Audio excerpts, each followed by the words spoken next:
dinner so quiet, unspoken like most of our terms. You stay out of this bed, I don't dare disturb yours. Some say you're a widow, but I recognize our very little life. All right. Hello. Hi, everyone. I am Tommy Pieper from the Close to Home Collective, and today I am going to interview this Friday's, what do you call it now? Our featured artist, brought to you by Old Capital Books, and this week's is Leche Malo. Leche, welcome. Yo, what's up? Not a whole lot. So yeah, I appreciate you sitting down to do this. You mentioned you were in the middle of producing a track, and this snuck up on you. So that's an easy first question. What are you working on currently? Well, I just had another Zoom meeting with my good friend in Portland, Jeremy, and we were talking about doing like a long distance split. So I was kind of making a sick beat for him to write some verses on. Mm-hmm. Nice. Yeah, he's a amazing songwriter. Jeremy, is it? Ferreira. Jeremy Ferreira. Yeah. Right on. He's a blonde, dexterous fingers, great finger picker. Okay. Well, if I'm looking for him in a crowd, I'll pick him out by his hair and those fingers. So let's see. You were performing under your birth name for quite a while, I think. That's for as long as I'd known you, up until it was last year, right? Mm-hmm. Yeah, it's pretty new. This is a double-pronged question, I guess. And I'm sure everyone already asks you this, but why the switch? And then I'm particularly interested to know what the difference is between a Vincent Randazzo song and a Leche Malo song. And also, do you still categorize those songs currently, like as you're writing, or is the Leche stuff the only stuff you're writing right now? There's like 4 questions at once. I think the name switch was an attempt to be more intentional with songwriting, because not to brag, but I'm pretty prolific. So I have just like way too many songs. And I think having ways to categorize them and that just really helps with my flow just on production stuff. So I do come into that. It's been like good, but it's opened up this can of worms of like, is this song like a Leche song, or is it a Vincent song, or should I just stop writing it because I'm not like trying to put out any Vincent songs? Yeah, but it's cool. I think art gets really fun when you're really like meta conscious of it, and so I've kind of allowed myself to explore all these new things. And I think Leche is a lot different. He's like more concise, and that directness kind of yields itself to like more poppy songs. And then Vincent sort of will just write a bunch of pages in his journal and make these like really gaudy songs that are just sort of all over the place and might not, they feel good. They're like really cathartic, but sometimes I feel like they don't really land, which is fine. Like I love to do it and I'm compelled to do that kind of stuff. But I think in this world where there's so much art, I want to be a little more concise, like actively want to put stuff out there, you know? I don't know if I answered all 4 of your questions. No, you really did. I was keeping track in my head to see if I should follow up with one in particular, and you nailed it. You knocked it out of the park. So yeah, speaking of, you were kind of talking about lyrically the difference between the two. And since this is like the Old Capital featured songwriter slot, I guess I'll kind of segue that into a question of, do you draw from different influences for both identities? And what have you been reading lately? And where does that maybe fall between the two? Got it. Like drawing influence as in from other songwriters, or You know, in life? yes, that, but maybe like what you've been reading as well too. Anywhere, yes, general influences, whether it's a flavor of bubblegum, a record, a book, a movie, whatever you want, man. Nice. Okay. I'm sort of reading this like really off-brand book right now for me. It's by Patrick Rothfuss. It's the Name of the Wind series, the King Killer Chronicles, and it's like totally fantasy. And I'm Mhm. actually not a huge fantasy guy. Like, I do love fiction, but I like sort of like when it's grounded in reality and I can relate to it more and stuff. But I'm just totally obsessed with these books. I stay up way too late reading them. But I'm not sure it really. He has like a really sing-songy cadence, but I'm not sure it really gets into my writing. Um, Before that, though, I was reading these books by Milan Kundera, The Unbearable Lightness of Being and Immortality, which is like its philosophical sequel.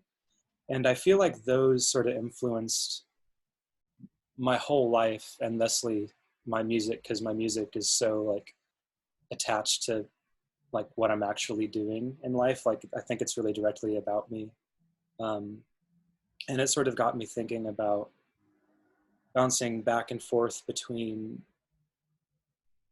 like the whole idea is the unbearable lightness of being is this freedom that everyone wants, and then you get it and then you realize like how awful it is and how you're being blown about by the wind and stuff, and so you immediately want to go back to this like heavy thing, like be it you're single and then you're in a relationship, or you have a job and then you're on the road.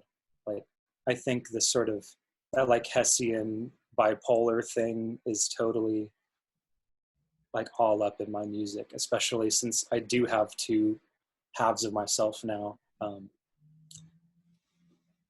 Yeah, yeah, that's where I'm at in the mind. Awesome. Um, I got so wrapped up in your answer that I didn't prepare another question. It's okay. Check this out. We're like brothers now. Yo, Oh wow, that's, there we go. is that you, brother? Is that you, man? So I was listening to Good Therapy, and I think one of the first conversations I remember having with you, this might be indulgent for me to ask, but we talked about Counting Crows, an underrepresented. I don't know if they're underrepresented musically, but I think people have a tough time like copying to it for whatever reason. They're not they're not the Velvet Underground, you know, like people aren't falling all over themselves to cop to a Counting Crows influence. But I hear, you know, in the organ and in the lyrics, to the degree that it's like this is about what's going on around me, and like this is I'm drawing from the patchwork of my life. Um, One, just in general thoughts on that. Two, favorite Counting Crows album and or song. Oh man, can I cuss? Of course, yeah. Okay. I fucking love the Counting Crows, dog. I mean, you probably knew that. I probably mentioned it, but I have no trouble copping out to it. And I feel like I do get some flack sometimes where people are like, really? Like, your favorite band is the Counting Crows? And maybe not favorite, but I do love them. Um, I love how whimsical Adam Duritz is. It feels like, oh my gosh, he has like his life, but then it just has all these parallels with just images he uses all the time. And he has songs with, he references like the same thing, like someone on a wire, like a trapeze act or something. Like he has all these go-to things, and I love that. He has his own little world. But totally, I mean, I just love how classic it all sounds. Mm-hmm. And I think when you're writing and you feel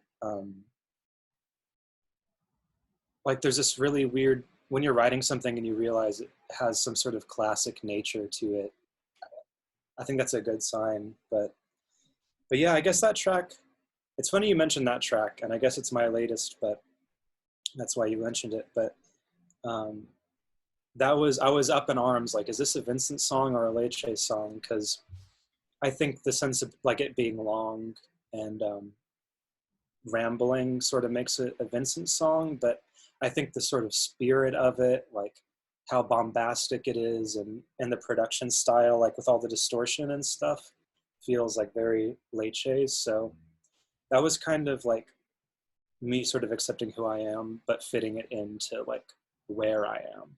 Mm. Um,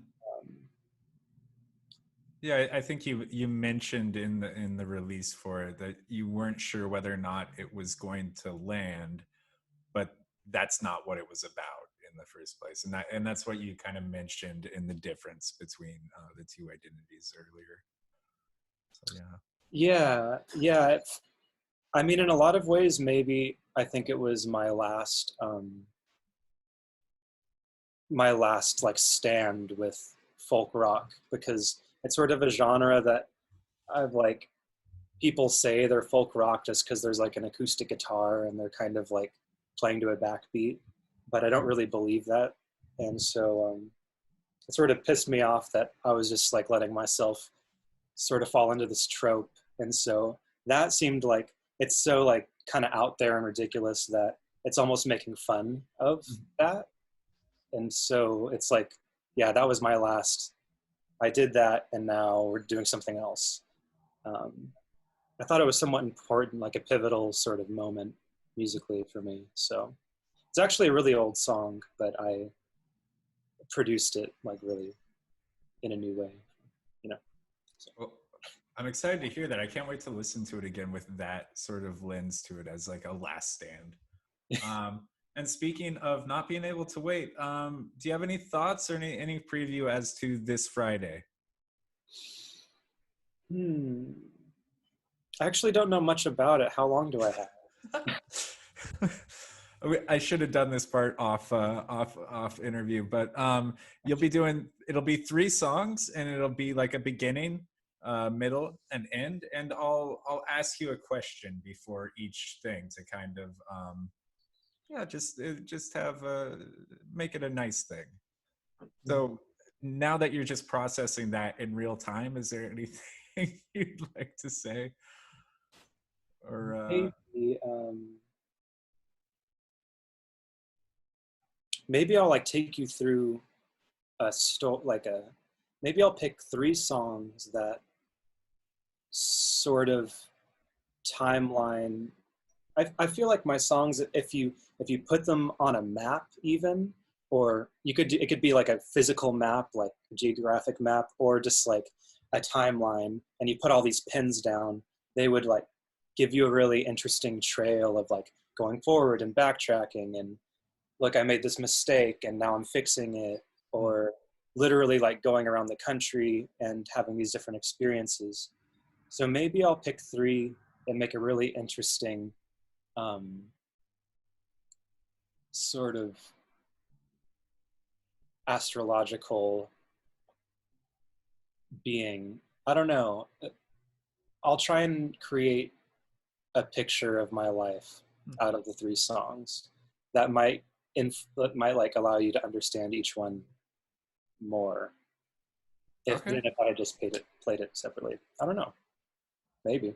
Well, I'm excited. I like living inside that unknown. I'm very much looking forward to it. And for anyone watching, please go on Spotify, do your research, and it will make it that more rich of an experience for all of us. Leche Malo, Vincent, thank you for doing this with us, and I look forward to seeing you this Friday. Thank you for having me. It's going to be a hoot and a half.